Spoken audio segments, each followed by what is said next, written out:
Tuesday's attack ended in rural Pennsylvania when the last of the 4 hijacked jetliners, United Airlines Flight 93, nosedived into the ground. But sources say as the wave of terrorism unfolded, it was that plane the Secret Service feared most after a telephone threat made it clear the target was Air Force One.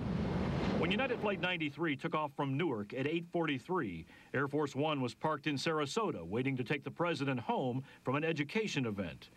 No one believes the hijackers ever intended to attack the president's plane in midair. But in just over an hour, both jets would be heading towards Andrews Air Force Base. At 9:35, United 93 veered from its planned flight route and headed back towards Washington.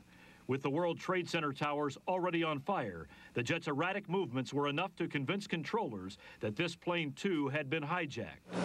Just 3 minutes later, at 9:38, American Airlines Flight 77 plowed into the Pentagon. The first hit in what authorities now believe was to be a double-barreled attack on Washington. Within minutes, at around 9:45, orders were given to evacuate the White House. On board Flight 93, a number of passengers, learning of the New York attacks and cell phone calls with families, decided to take back the plane. On the last phone call, he said that a group of them were getting ready to do something. And then he hung up and he never called back. In Florida, the president was told of the terrorism and cut short his visit. At 9:54, Air Force One took off for Washington. Flight 93, meanwhile, continued flying east into western Pennsylvania.